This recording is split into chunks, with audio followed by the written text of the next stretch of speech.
Yeah, we're live. It is 6:59, right on time. Nailed it.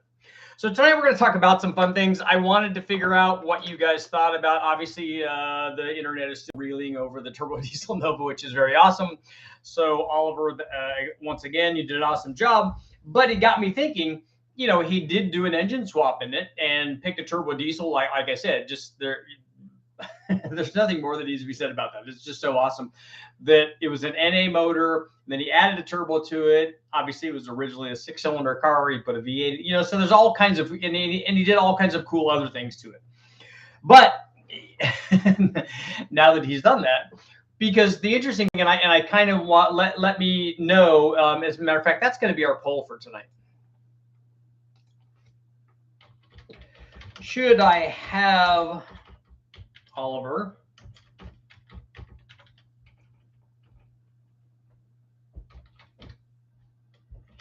winner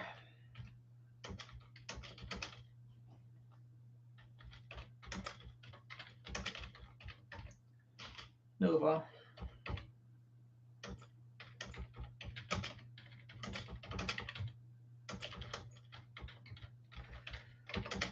Okay, so the poll for tonight, and we'll go over this because there's only a few people here now, but the poll for tonight will be, should I have Oliver Kish, the guy who won, the winner of the Turbo Diesel Nova? It wasn't a Turbo Diesel when he won it. It was just Project Nova. But as it turned out, he turned it into the Turbo Diesel Nova, which is very cool. Should I have him on a live feed with me here in Casa de Holdner? Should I have him on a live feed here so you guys can ask questions about the Nova? Maybe you have particular things that you want to ask about what he did with the exhaust or the turbo or the transmission or all that stuff, how well it drives. He has some really cool stories about the thing almost being stolen, about a really funny story about him pulling up to a gas station next to somebody else and grabbing the diesel pump and starting to fill up, and the guy telling him, no, you can't put that in there. That's diesel. He's like, yeah, watch this. So it's a really good story. So there's lots of cool stuff that we could discuss. So let me know if you want to see him in on here. It would be the first time I had somebody on the live feed, which would be very cool, but it's something I want to start. So let's take a look at that. That will be our poll. You guys let me know if you'd like to see him on the live feed. That would be very cool. And then the other question for today is, what do you guys think? He's done the turbo diesel and it's awesome. I don't know what his plans are. A good question. If he were on the live feed, or if he comes on later on, he usually comes here a little bit later, taking care of the little ones, I'm sure. But if he were to go to a different motor combination and trans, whatever, in this car, what would you guys like to see in it? On the photo for the thumbnail for the intro for this video, I posted an Atlas. And the reason I posted that is this car was originally an inline 6-cylinder car. So it was an inline 6-cylinder, and that's a good one. It's a 4-valve deal. It makes good power. It works very well. So, and we also know from some of the testing that I've done and lots of stuff, a shout out to Calvin over there, Nivlac 57. We know that it can make lots and lots of power once it's boosted. And I plan on doing more testing with that coming up. But the question is, with that and a turbo and even a turbo and a stock motor and a 5-speed trans, would that be a good combination? Again, it was originally a 6-cylinder car, so it's kind of, it has good symmetry. There are other inline 6-cylinders too, an inline 6-cylinder Chevy, the original ones, a 292. There are also one of the things that we discussed, and I'm kind of glad he didn't go this way because it's an engine that I want and we'll want to do a bunch of testing with, is he has an L28 300GX turbo motor.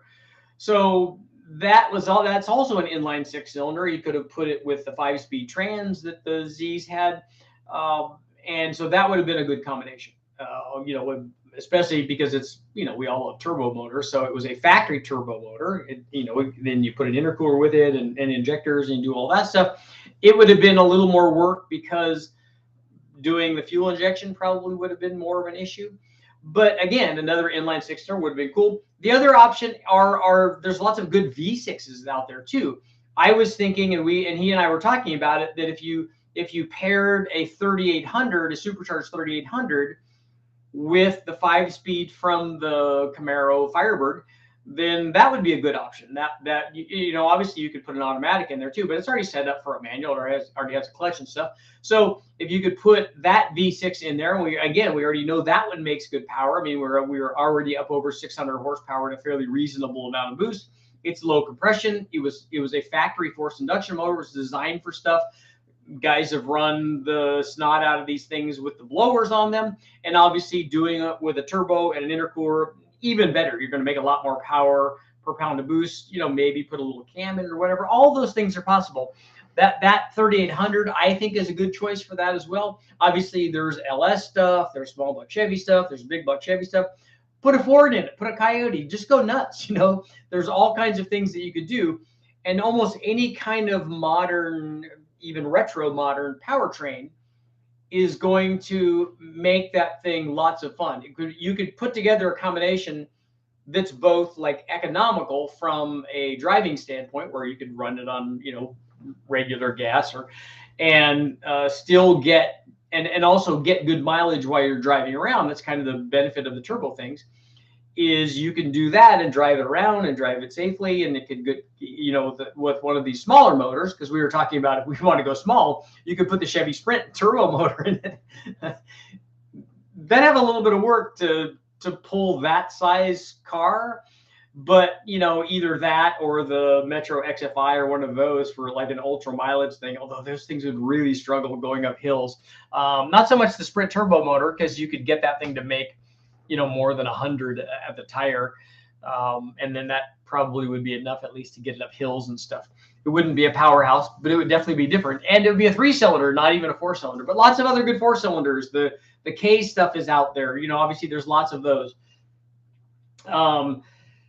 An EcoBoost, or, you know, an EcoTech. All of these things are all possibilities. And then again, a modern engine with a modern drivetrain, 5-speed overdrive trans, already has a 308 gear. You can get the thing. It's not super aerodynamic, obviously, being what it is, being a muscle car.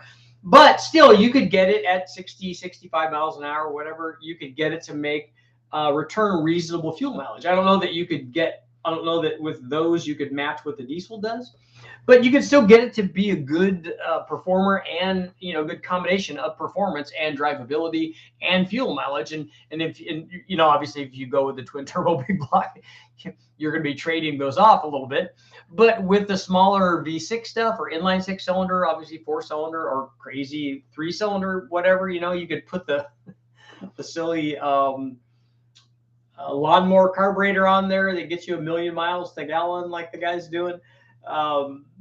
So there's lots of cool things that can be done. So let me know what you guys think.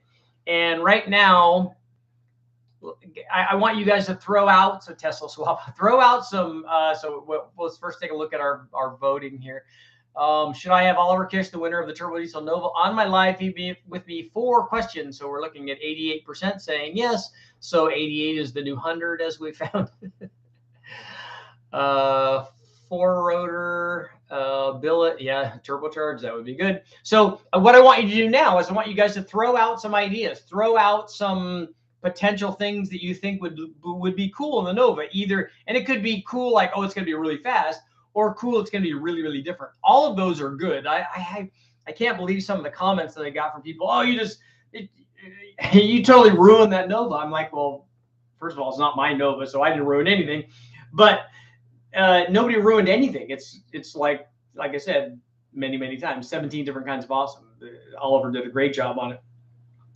That particular guy wants an LS in there, or small block, or whatever his thing is that he thinks is the best thing in the world. You know, I'm not not too interested in having only one thing be cool. That's the great thing. If I only thought that one thing in the world was cool, just imagine how terrible the world would be. That's why we like lots and lots of different things. A 3800, a 3400, a 3100, a 2.8 liter. You know, all of and I know people are going to go, ooh, not that one. The North Star, you know, all of these things have potential to go on there and do it. I also, interestingly enough, speaking of North Star, I just had a couple of text messages with LS4 headquarters, Brandon, I think that's his name. I want to make sure I get it right, but he is working on another set of adapters and stuff for that Cadillac supercharger, and also he showed a Cadillac naturally aspirated intake manifold also goes on there. So it'd be an interesting thing. And as he was saying, it's a better choice for, and he's doing it for the LS for the and ostensibly for the front wheel drive stuff that they use in those LS4s, or in the front wheel drive Monte Carlos and stuff. And as we know, having tested that intake manifold was terrible, the factory intake manifold was terrible. That's now another option. And I told him to do it. It needs to be tested, and we should try it and see what it does, because that would be kind of cool. But the North Star is another option. Anything with the L33 that I have, an LS, obviously that's good, and put a blower on it, put turbos on it, whatever, all that's good. So throw out some other options that you guys think would be a good idea. A big block forward, whatever.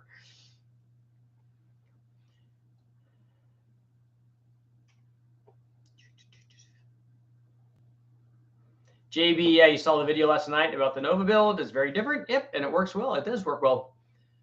Twin small turbo Olds 455. Yep. Hayabusa motor connected to the pinion. That would be good. You can't put more than 10 pounds on a GM62 because of its 21-to-1 compression. 22 RE with boosted propane. Good. Atlas for a 4 or 5 cylinder Atlas might be even more other guys than the 6-cylinder Atlas. I think that the big six, the 4200, if Atlases get all of the exposure, if that's really true, the 6-cylinder certainly gets the lion's share of that in the Atlas world, which admittedly is fairly small. But the 6-cylinder gets most of that. But the 5-cylinder, 4-cylinder would be other guys. It would be, it's another guy's like twice removed. A twin turbo quad 4, that would be good with a rear wheel drive. 1-liter Suzuki, yes, the for the 1-liter Mafia. Can't wait for the Fox body to make its return. I know, I do need to get that running. The 5-cylinder they put in the Colorado. That's what we were just talking about. We were just talking about, that's a 5-cylinder Atlas motor, basically. So Oliver's in the house. You guys can ask him.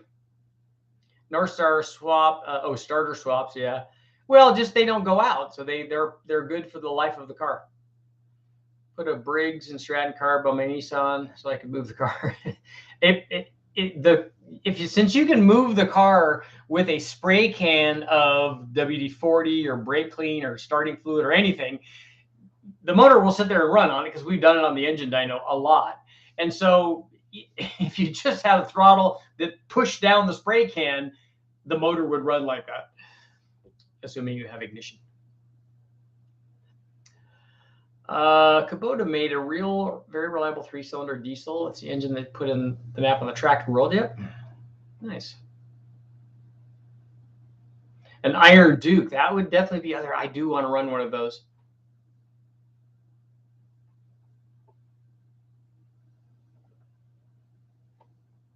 VK56. That's another one. I am looking at Nissan motors now, so.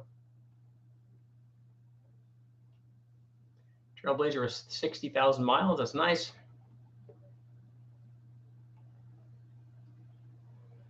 A Barra on it's another option. Yep. Waiting for some burnout videos from the Omni. That needs to happen, right? I just want to get in it and see the boost gauge move. How about a ported 2-stroke direct injection Mercury Optimax 300? That's way other guys, right? I want to see somebody build a VK56. I think all we have to do is put boost in there, right? A Holden 304, 355, 383, factory VN, VR, or VT iron heads, and 550, 600 horsepower naturally aspirated build. So those motors can make that much? Do they have with the factory heads? Are the factory heads that good?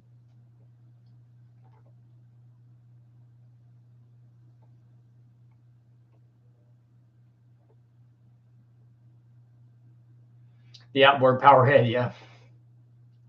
Dan, don't say no to the Iron Duke. You spelled yes incorrectly.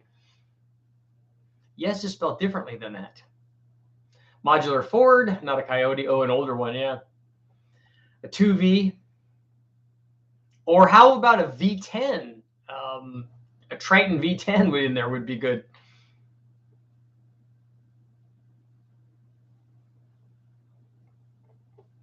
Jag V12, SR20, VG, 4G63.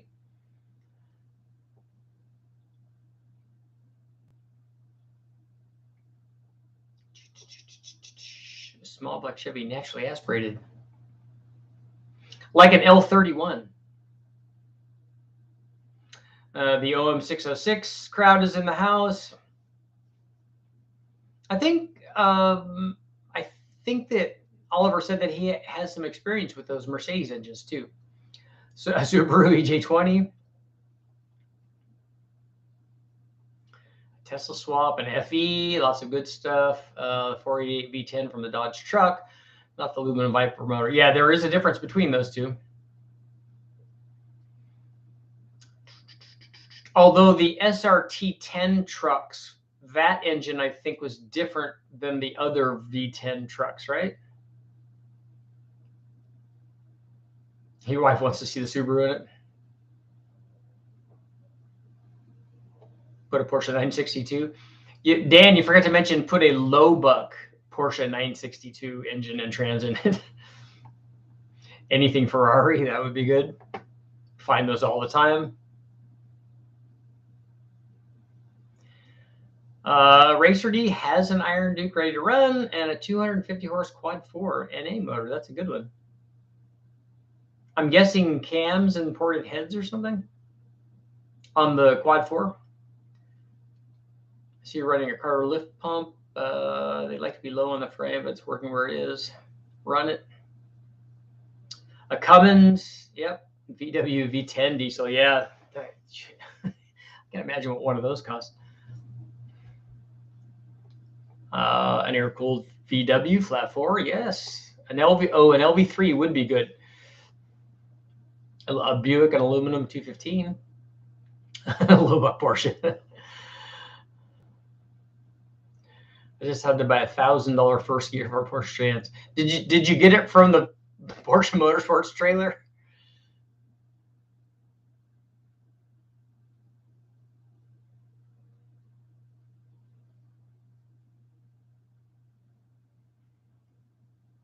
Brenton, what kind of head does the Holden have on it? Is that motor an LS based motor, or was it an early small block one? W12 Bugatti, that would be good. A 2-stroke Trabant. I don't know where you'd even find one of those. A friend of mine is $50,000 deep in a 996 twin turbo build with no end in sight. Engine swap. Has anyone suggested a turbo 455 Buick? Somebody suggested a turbo 455 Olds, but not the Buick. I think you probably are the first. We can say Tesla. We can say any motor on this channel. We love all of them. Cams and lots of work on the head. Yeah. Oh, 300 CFM. That is good. Mercruiser 3-liter, short Chevy 6 for an Iron Duke with a reversible head, put a turbo, water-cooled manifold.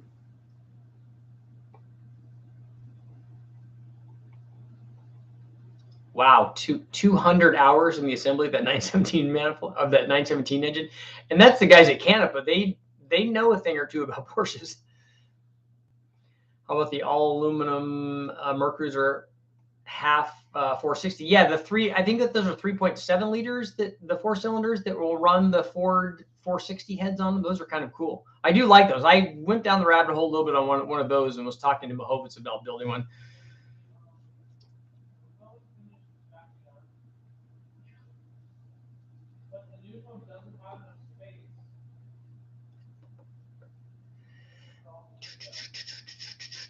Caterpillar 4.3 diesel.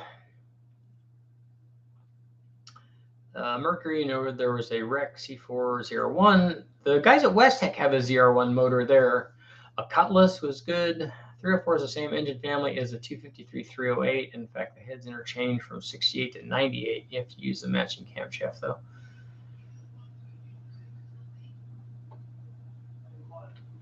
really low-key big V twin would be even better. Not Harley, but electric shock horizontal shaft lawnmower engine. Bridge Predator, okay. Toyota 5-liter V8. Turbo VG30. You know, funny you should bring that up, because and you might be able to, well, you might be able to answer some of this stuff. I was taking a look at, when I went down the rabbit hole on the 280 ZX turbo motors, I was trying to find good information on step-by-step things that people did, and it was just so frustrating to watch some of these. Some of them are just, oh, here's a dyno video. And it isn't even a guy talking about what the combination is, what the motor is, how much boost they ran, what kind of fuel they had, nothing. It's just a car on a chassis dyno, and then they make a run. That's it. They don't show what the dyno pull was. They don't show the results. They don't talk about what it is.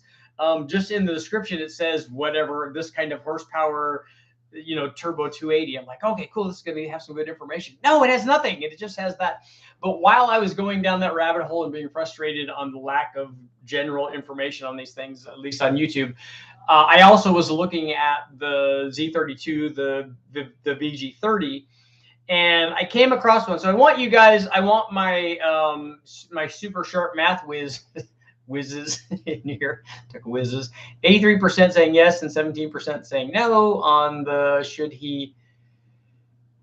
I have him on the live feed? How is that not 100%? That's just silly. But on one in particular, I found what is supposed to be, was reported as a factory twin turbo VG30 DETT, so the twin turbo deal. Although it seemed like it might have started out as an NA motor that they put turbos on. I'm not sure which one of those it is. And for our discussion, it really doesn't make any difference. So for those guys that don't know, the NA version of that motor, of that VG, made 225 horsepower. The turbo version made 300 horsepower, and I think somewhere around 8 or 9 pounds of boost. So in this video, they were saying that this motor was stock, and then they said it had an extrude honed intake manifold, which I don't even care about that. But it's all stock internally, stock cams, stock block, heads, pistons. They didn't talk about ring gap or doing anything. They just talked about their Wazoo turbo setup and stuff. And they ran 25 pounds. And so they were saying that they made over 780 horsepower at the wheels on 25 pounds of boost from either one of these motors. So MathWiz is out there. Go ahead and check that. And I don't know how that's possible, given what I know about our universe and and how turbo cars work, and how. Now, if it was a built motor and they started out with something that's way higher naturally aspirated, then you can get to those kinds of things at that kind of boost level. But 25 pounds isn't even 2 bar. So you're not even basically tripling the output of the factory motor. Of the factory naturally aspirated power output. So you're doing less than tripling that.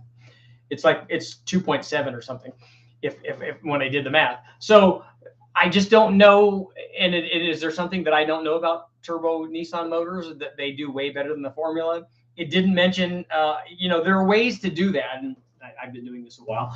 There are ways to make more power than the formula suggests. One is to run ice water through an air-to-water intercooler. Motors really, really love that, because the air that you're putting into the motor is below ambient a lot of times. And so you can make a lot of power. And the extreme version of that is the compressed air supercharging, which has no back pressure associated with driving the turbos, which is good.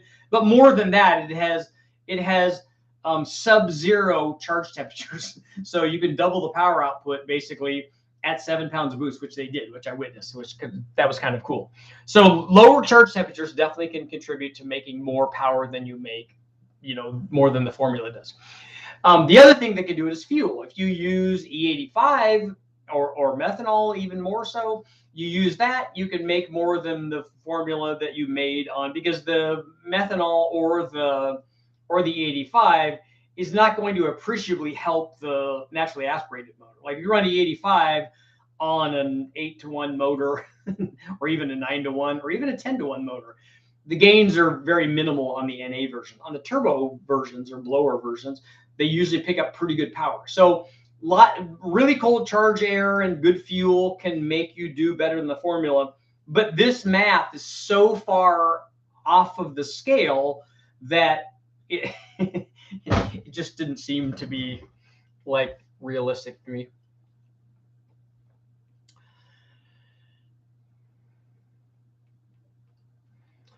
The VG30 DETT, yeah, is the later one, is the Z32. I know that you have VG30, which we also want to do something on. That was the original one. That was like the 200 horsepower one, or the 225 horsepower version, if I remember right. That was the first step up away from the 280 motor, from the inline motor.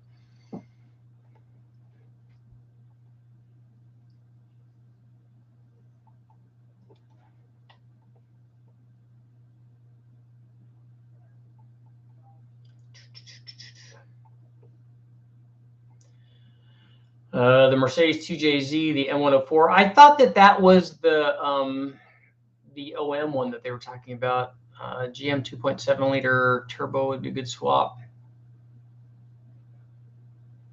He was 91% when I voted. You must have voted early.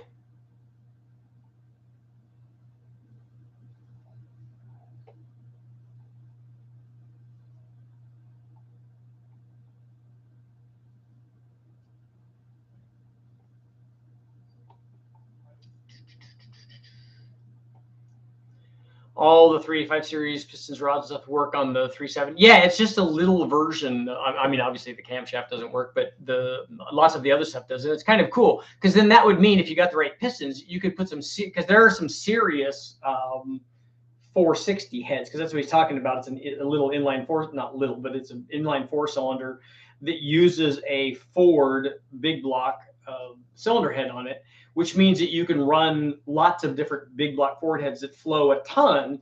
So for a 3.7 liter 4-cylinder and a head that flows 450 or 500 CFM, imagine the potential for something like that. It would be very cool. Scott's in the house.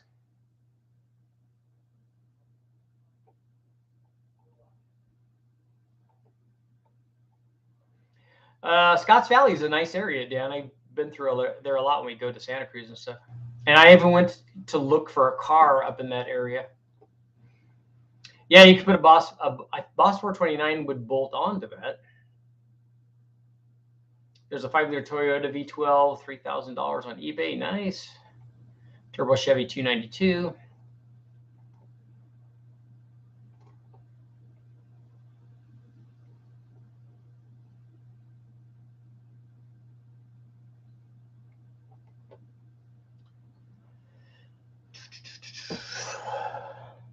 Not sure if the diff gears are like running in reverse. Never seen any swaps with the Toyota. The common ones, obviously, are the 2J stuff, but then also the V8s too are pretty popular. Imbalance at high revs, I would imagine, because there's no. I don't think that motor has a balance shaft, does it? Does that does a big 4-cylinder have a balance shaft on it? 4.3 liter with NASCAR heads. Cosworth Vega. That's going to be hard to find.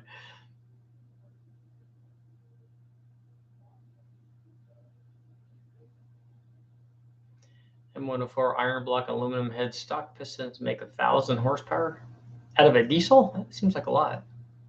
1,000 foot-pounds seems kind of normal.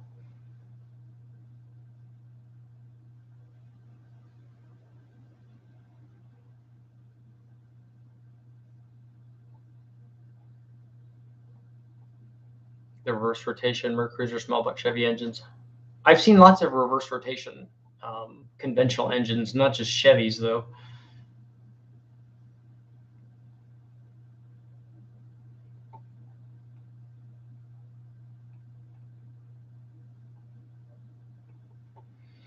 An Offie, yeah. That's way other guys. Why don't you just pick a Miller?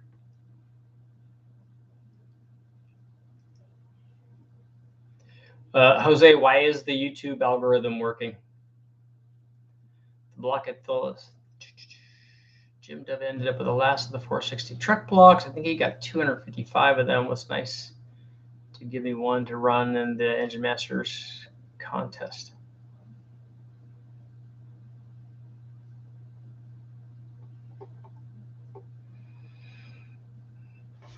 Usually more people join the live streams. I wonder why it's low. It was low last night too.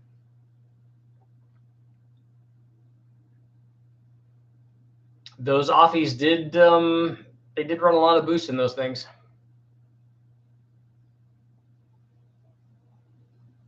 Oh, it's a gas engine, the Mercedes? Okay. You got a koi pass away, Scott?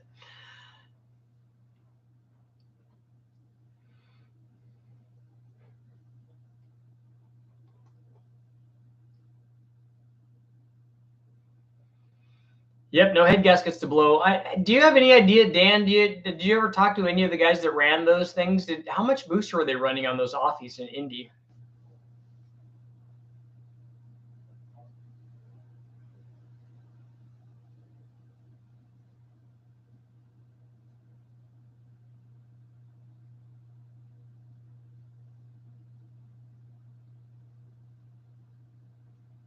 Yep, Alan, you'll never blow a head gasket in the offie. We just covered that.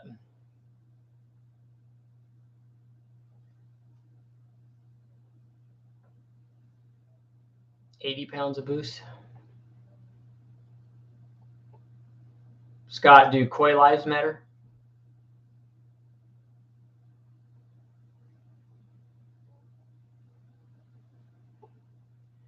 Bill Brock makes a single plane for the Holden. I've seen a couple of Holden intake manifolds.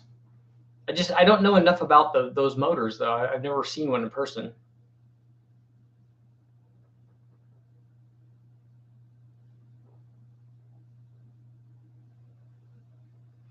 Yeah, Oliver, they just need to keep the moisture out of those, and then the system works pretty good.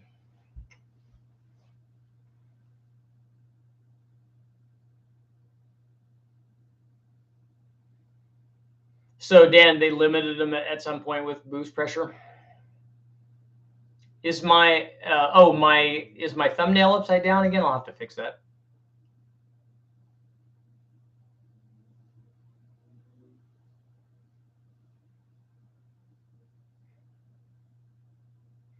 I don't know why YouTube does that. When I'm sending stuff from my phone, I notice that I actually have to go into my phone and edit it and flip the picture and then resave it and then flip it back and then resave it and then send it. And then after I do that, then YouTube is happy with the thumbnail. Otherwise it just flips it, and I don't know why. The Vortex distributors had issues with moisture too.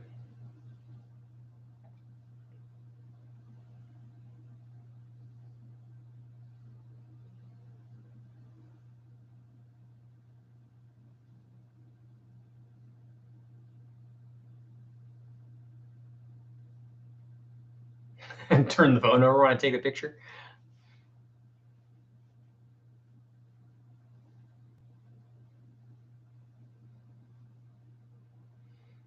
Offie dominated Indy for 50 years. And then who displaced them?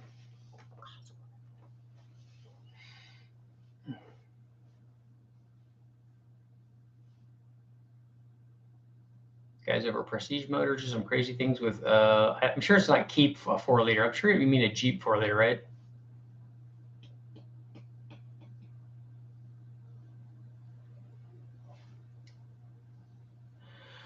Yeah, Buddy Ingersoll's turbo stuff got banned from Pro Stock.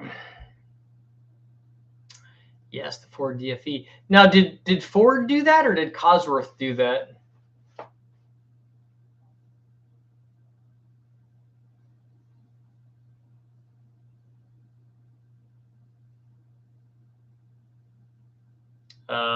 Martin, so you want an Atlas 6-cylinder with triple SU carbs?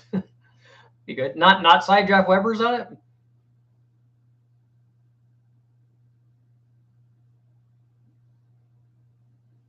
The Groove, that's it.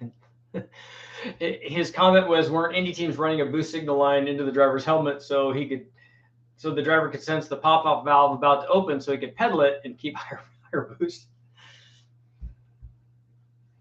I love stories like that.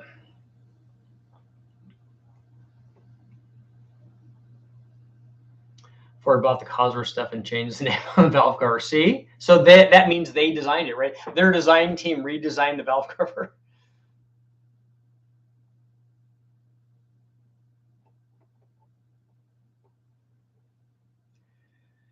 DFV, an ardent Hemi head conversion for a flathead.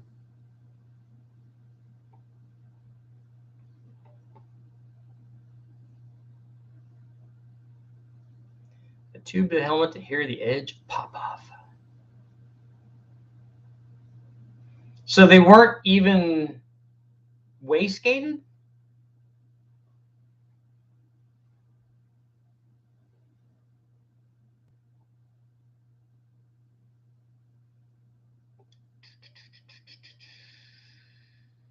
Read the story about the boost signal somewhere. Not sure if it's true.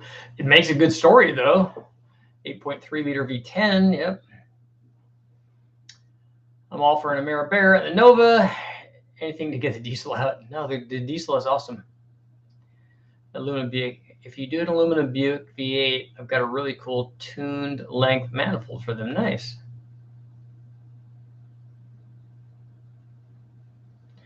Double 4 valve. Just they didn't have to say his name. Yeah.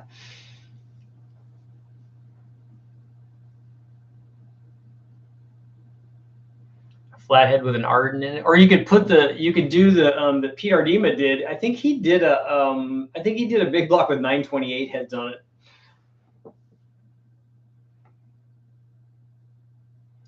Different like Trump sits in a large plenum. That's a good way to go.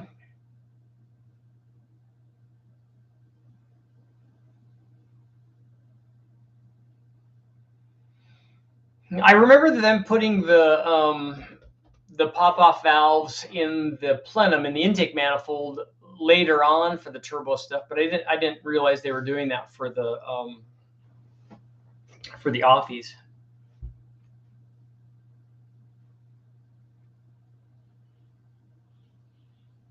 I'm putting LS in it because that's rare these days.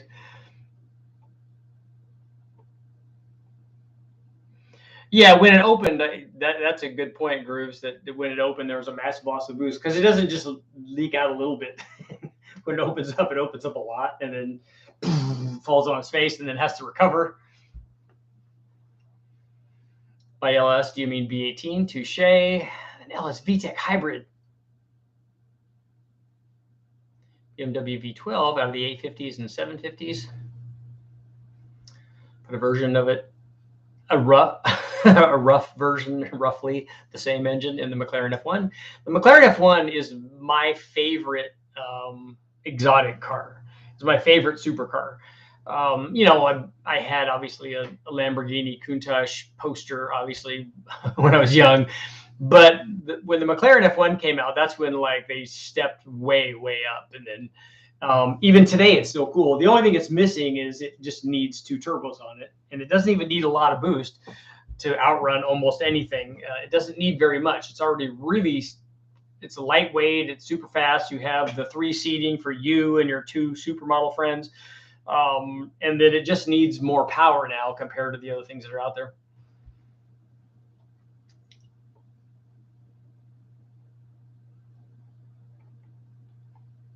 Is a K20 and a K24 the same block? No, they're not. The K24 is different. It's a taller deck.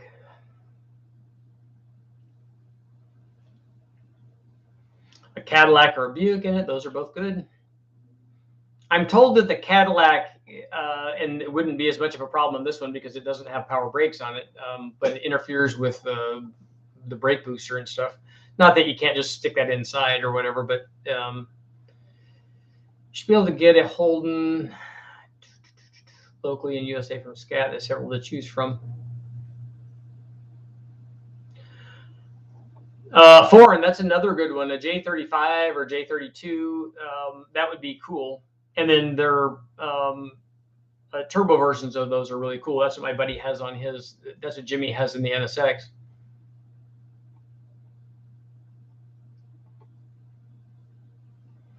Yeah, Alan, they also did stuff in kart where they were whistling the valve. So they configured the wall, I think, of the plenum so that when the air went past that valve, that it wasn't reading the boost correctly. And so it would allow for more boost before it would open up. And since the valves were just randomly distributed because they were all the same, so everybody, you know, they weren't just giving the same one to that team all the time. And I can't remember if that was Honda or Toyota that was doing that. Whistling the valve.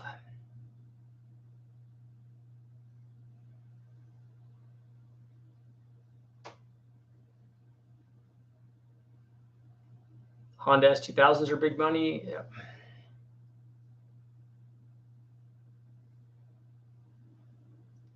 Jay, your wideband doesn't read at idle. Where do you have it reading from, and do you have a leak somewhere? The Koenigsegg is also cool, but like I said, that's not my favorite, so it doesn't matter how cool it is.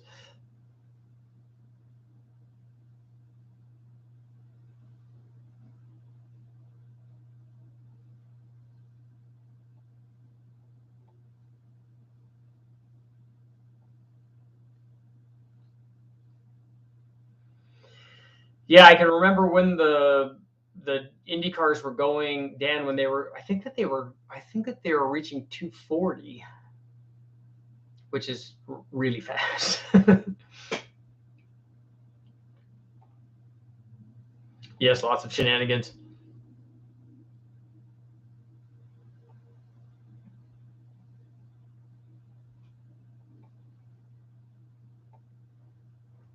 Yes, did you fresh air calibrate your wideband? KD is recommending. Propane turbo 4200, that would be good. That's other guys because that's propane. 82% are saying yes on our poll. Timothy, this is good news. Finally got my HP tuners. Got 44 degrees of timing, cruising at 65 miles an hour. My 4.3 liter 5-speed S10 picked up 3 miles per gallon so far. They under cruise, the timing is going to be very, very high. It's going to like that because there's no load. But as soon as you go into load, obviously the timing is going to be taken away.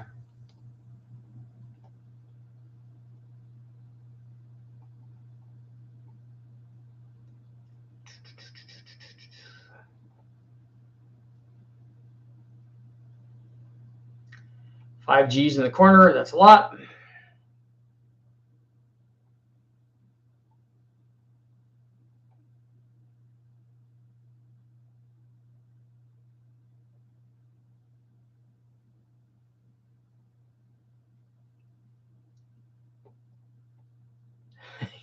.240 is kind of fast. Yeah, it is.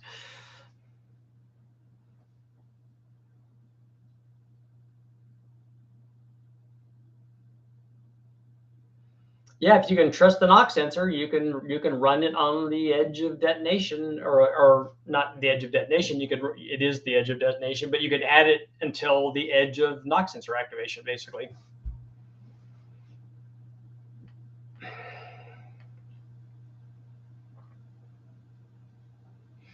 I do. Do you still have the 8.1? Maybe that could go in for the Cadillac. Bigger is better. The 8.1 is an option. In fact, Oliver and I talked about that. He had a buddy, I think, that had an 8.1 that he would loan him. But again, it's a fuel injected one, so it's a little more, unless you have a ready to go standalone management system that you can run. That's just a little bit more work for the time frame. Now it's not as big a deal, and it would obviously make a lot of power.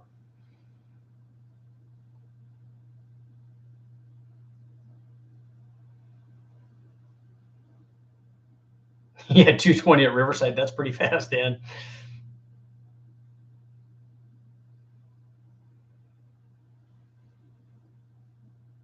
Alan, put in the colder plug if on detonation, if on the edge of detonation. That's usually not going to cure it if your detonation is from timing. It can help, but not nearly as much as having the right tune on it. And you won't get where he's talking about having really high timing is under cruise. So under very, very light throttle and obviously very light load. Oh, he has a bunch of, that's cool. He has a bunch of, Oliver said he has a bunch of PSI engines too, which are the larger forged internal versions of those.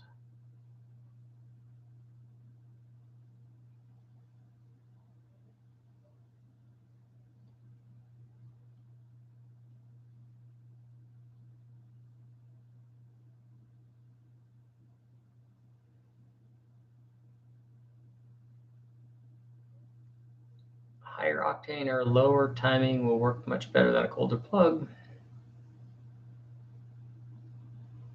Scott, was it anything good?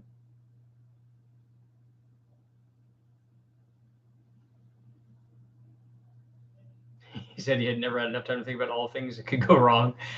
There are racers that do that. I remember I think I've told the story before about Brian Redmond talking about Mark Donohue driving the 917-30 stuff, and he said, we would race those things, and Brian Redmond was no slouch, and we would come around the corner and get the thing like relatively straight, and get into the thing that was making 1,000 horsepower, 1,100 horsepower, and go to the next one, and hopefully we made it into the next turn. But Mark Donohue, he said he would just get on the throttle earlier, knowing that it was all going to work out. Either hoping, in his case, he probably was knowing, because he was very talented. And he said, and he just did it earlier than we did. He said he just had that, and we didn't do that. And so I thought that was pretty cool coming from a racer.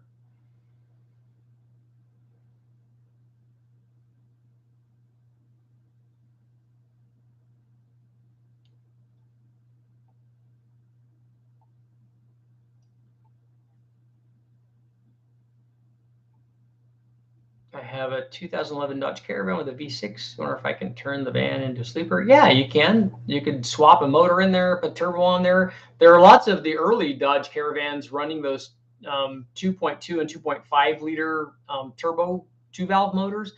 And really, a better choice would be to put the 4-valve version of that, not of that motor, but the like SRT4 motor. Put that in there, or 4HG, 4G63, not a 4AG, a 4G63.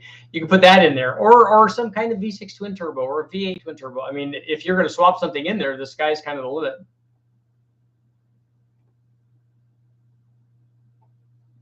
Tearing down 351 at work. Ever seen a cam bearing missing an oil hole? Does the block have an oil hole in it?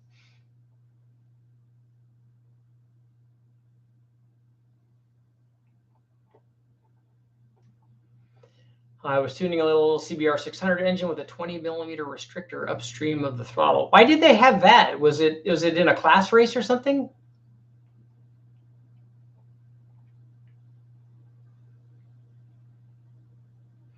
An RB26 in the Nova. An RB25 would be considerably less money than RB26, but that is big money. Or a 2JZ,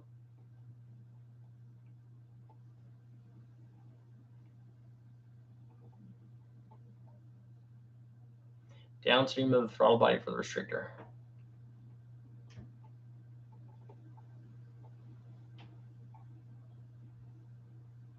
Mark's brain could account for the lag. Engineering mind. He was very, very sharp. And I love the fact that in the book of The Unfair Advantage, they were talking about when they brought over the 917. It's probably the 917-10 motor, and the guys from Germany brought it over. Oh, it makes all this power. And he came up after driving. After they didn't ever tune it for drivability. They only tuned it for wide open throttle from whatever RPM to whatever RPM. And came over and said, okay, here you go. And they're like, great. This thing doesn't start. It doesn't run. It doesn't idle. We can't drive it like in the track or pits. He goes, well, we thought you guys are racers. You only drive it like wide open throttle from 4,000 to 8,000 or whatever the thing is. And they're like, yeah, but we have to get it out of the trailer and drive it out. And what if there's a yellow flag lap? And so they had to go in and retune all that stuff. But once they did, they took it out and they said, oh yeah, the engineers are standing there like, oh, this is the most powerful engine in the world. And he came back in. He's a racer. He's a driver. You know what he's going to say? This is really, really good. is there any way that we can get some more power out of it? They're like, dang it, which is just awesome. 4AG in a Caravan, yeah, that would definitely be other guys.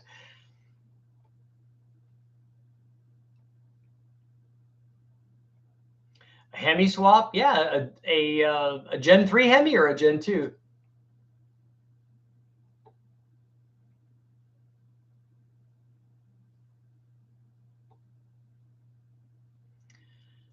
USDM 2Js of a GS or an IS300. You can find the Lexus stuff in the wrecking yards. I've seen a few of those. Spank, you're only going to put a Gallus 12 in your Civic? I would have put the 24, man.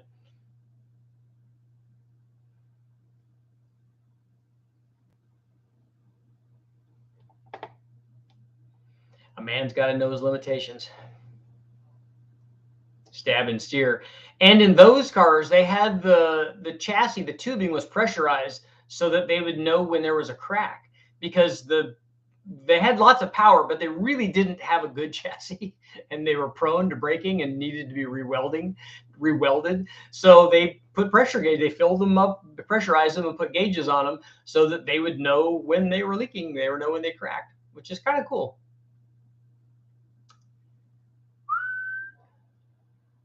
Gallus 24, there you go.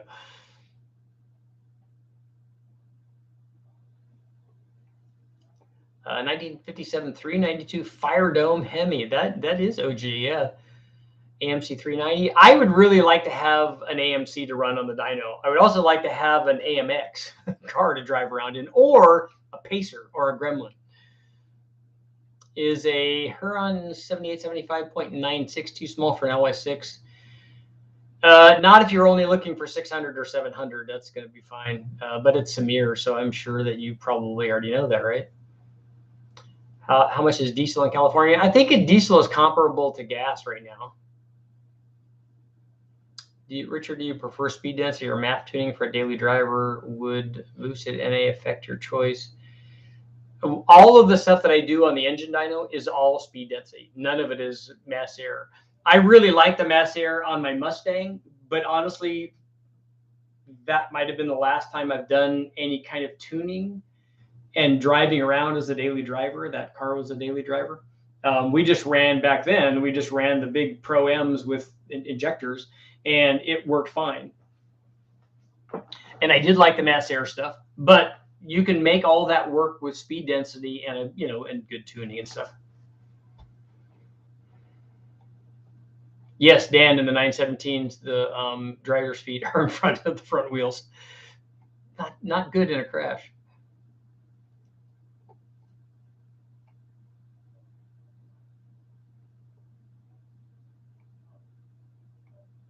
.917 chassis was magnesium, and the wheels looked awful. Yeah. It was light though, although it would also, if it's magnesium, then catching it on fire was not a good idea. What weight oil would you run in a burnout competition, a boosted LS with stock bearings? I honestly don't know that you're going to get to a point where the oil is going to be a problem. I think I probably would tend to go a little heavier, but I don't think that's going to be your issue.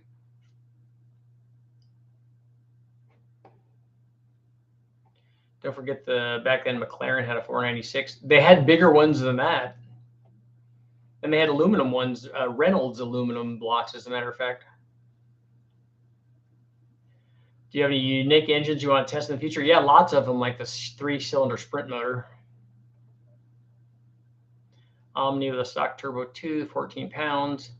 Especially if you can get which a lot of guys had problems with running the factory ECUs. If you can get I think if you, on a Dodge, a 2.2 or 2.5, if you can get the air, fuel, and timing right and have a good intercooler and stuff on it, that should be a lot of fun. Miami's in the house. What do you think of no blow-off valve? Maps are just so much more sensitive to the bends and the piping and stuff. Yeah, they're where they are relative to the bends, where they are relative to blow-off valves and stuff. Or it would be a bypass valve in that case because it's a mass air.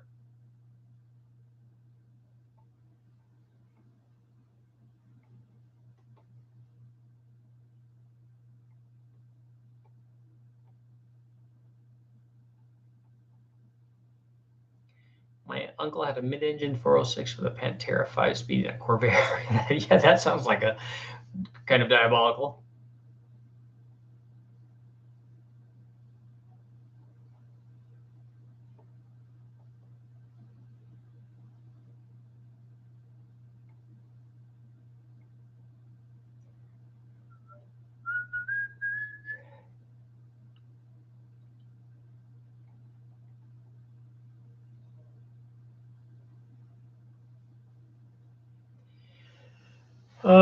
I got the Mustang back complete, but question with a Vortec, comp cams, 462 valve, which should be ideal idle. Currently at 750, but installing when you come to a stop. Is that a manual trans in that? If it's 750 with a manual trans, it shouldn't be stalling, obviously.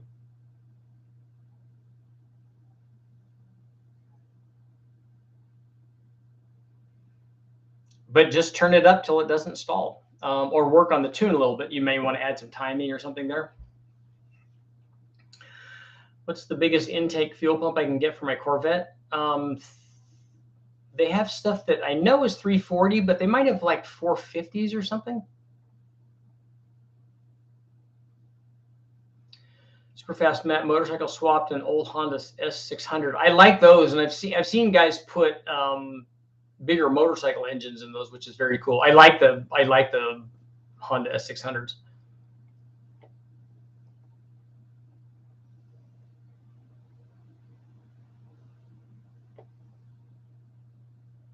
.500 liters per hour. Do they have a 500 in the tank one now?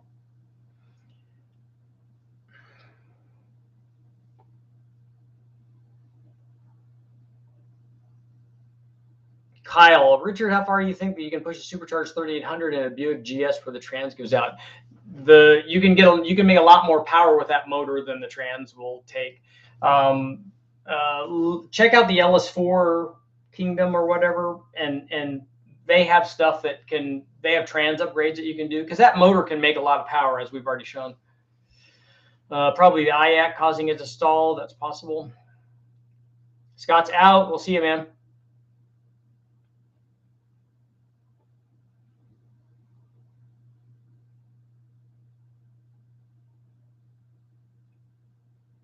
Yes, Dan, you should.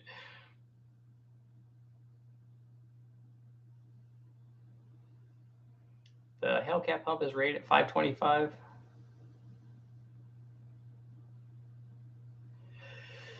I have a 2010 Camaro SS with a 4L80 swap done using a 4,000 RPM stall. It's a lot of stall speed. Cam spec sheet said a minimum of 3,200 stall. Can I get away with, say, a 2,400 stall converter?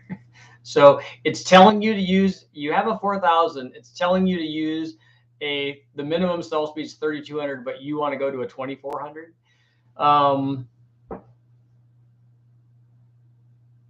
What else is done to the motor, and what is the cam specs? What are the cam specs? Your Magnafil 750 is loud, yes. Tim, just want to say this is the most information of the YouTube channel around. Thank you very much. What are your thoughts on GM's new no lift shifting feature? That's always good. Flat shifting is always good for quarter mile or road racing and all that stuff. As long as if the vehicle can constantly be under power, it's going to have better acceleration. So whether it's a road course or a drag race course, all that's good, but it has to be set up to do that. Keep in mind those flow ratings are at 25 to 30 20 to 30 psi. Higher rail pressure and flow drops them dramatically. So is that, why would they rate those pumps at that flow rate if the system pressure is 58 psi? Would they really do that? I mean, it seems kind of chintzy of them.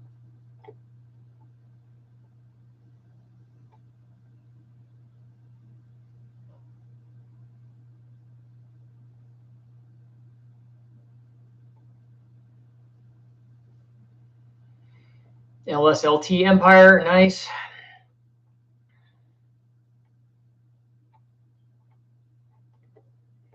I didn't see how much camshaft he had.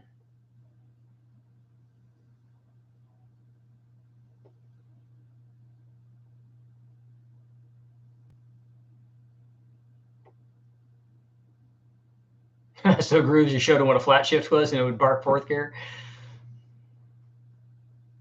Momentum is an amazing thing.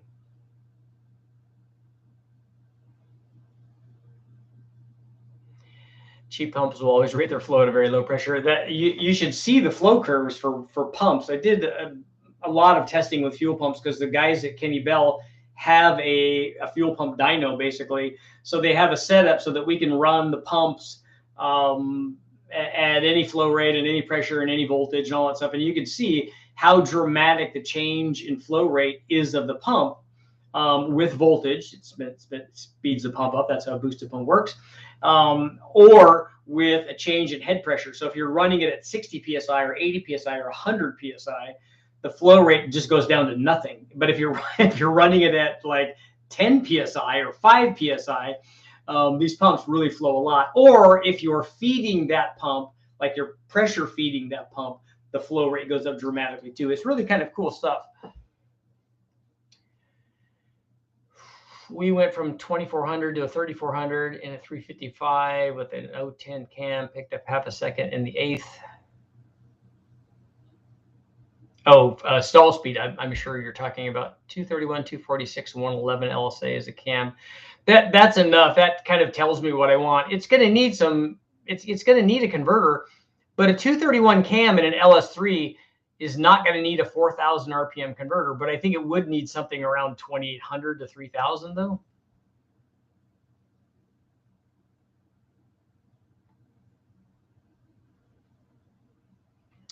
I'm running a Hellcat 525 because I was running out of fuel. What are the lines and stuff that you're running that pump with? And if you're uncovering the pickup of the pump, that's obviously bad.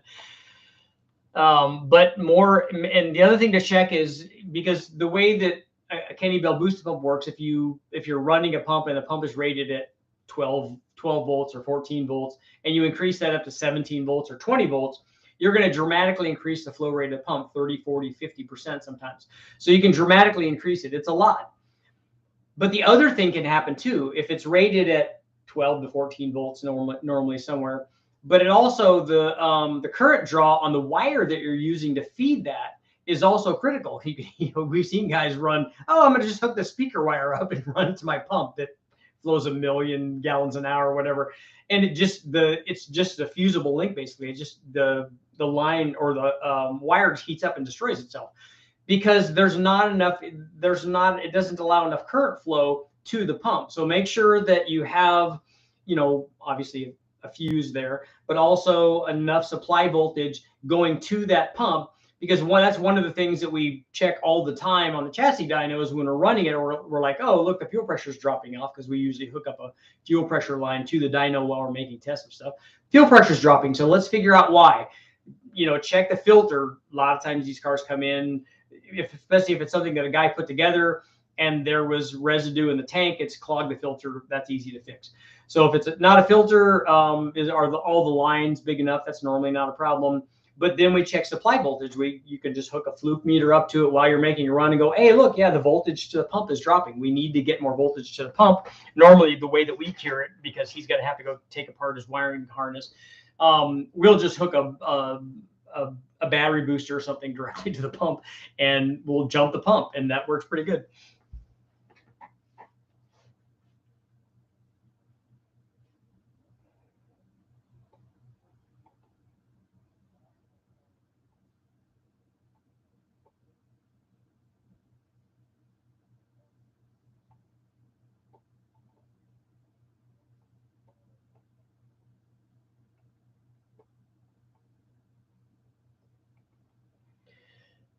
Yeah, these guys have told you already that the stall speed of the converter has nothing to do with the RPM that you're driving.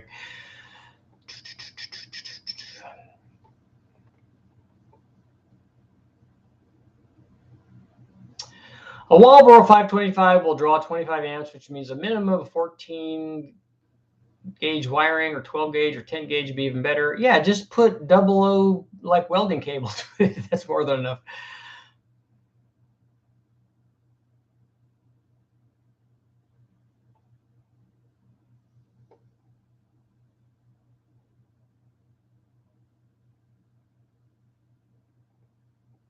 Is stall speed the only reason to change and upgrade a torque converter?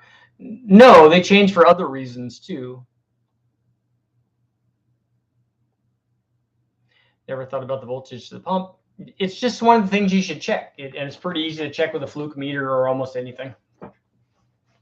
Okay, well, we're going to close out our poll. And should I have Oliver Kish, the winner of the Turbo Diesel Nova, on a live feed with me for more questions? 82% are saying yes.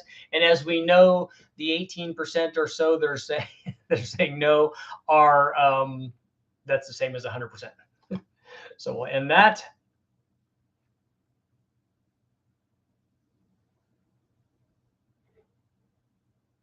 Yeah, the stall speed of the converter is going to be a function of the power that you put to it and gearing and weight and lots of different things. So, but that just gives you an idea. When you go to buy one, that's what they're going to say. So you say, yeah, I want a 2800 stall converter. I want a 3000 RPM stall converter, whatever it is. And then you're going to start from there. Hopefully that will be the last one that you have to get. Torque bearings, furnace brace fins. Yes, there's all kinds of things. Lockup and non-lockup.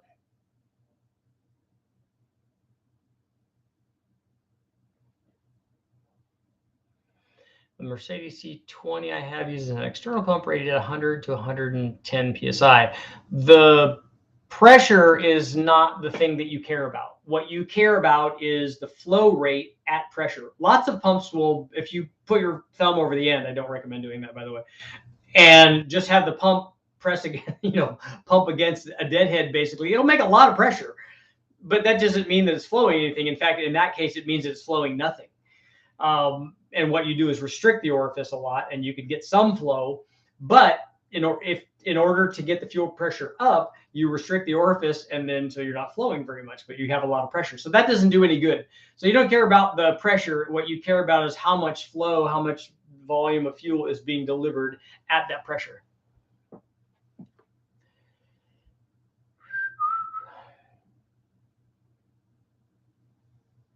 Jeff, whatever it is, you're against it, or you're the 18%. Kadrick Jetronic cars. That's like the 924 that I had. Was it K or was it L? Later, Mercedes V8 ones ran 2 pumps in series. That's what I did on my Mustang. I had an in-tank pump and then another big Bosch pump that we ran with a bypass around the Bosch pump, which quite honestly we probably didn't need.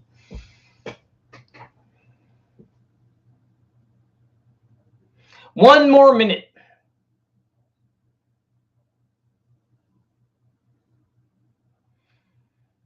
See, Oliver, what was it? 85% of the people, or 82% of the people wanted you here. Okay, Jets. I so wish I would have put a turbo on my 924. I love that car. It was fun to drive. It got really good mileage. It was quiet. Everything worked on it, and it just had no power. But with a turbo and like 200 horsepower, that car would have been really, really fun. Electronic.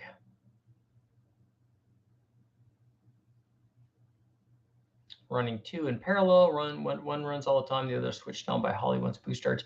So do you have something that stops them from backfeeding?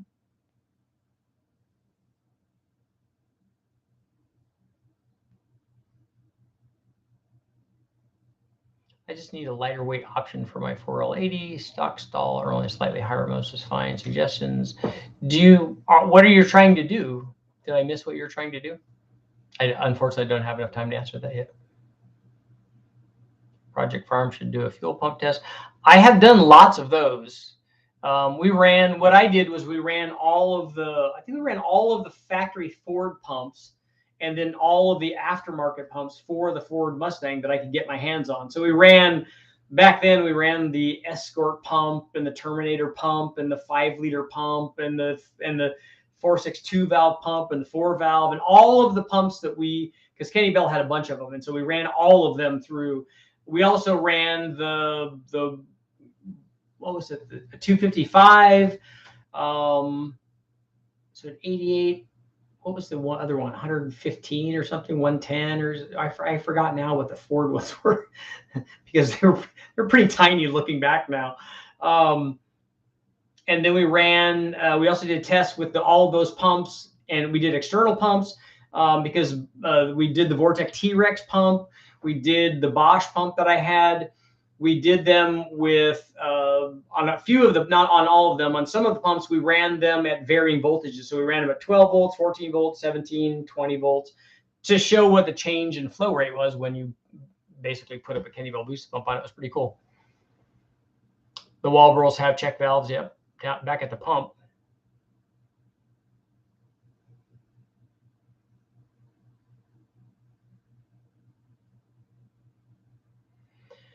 Classic 255, it worked really well for us. I mean, admittedly, we weren't making very much power, but you know, that's how it works. Okay, guys, I got to get going. Thank you all for showing up. Everybody send love to Oliver and his awesome turbo diesel Nova.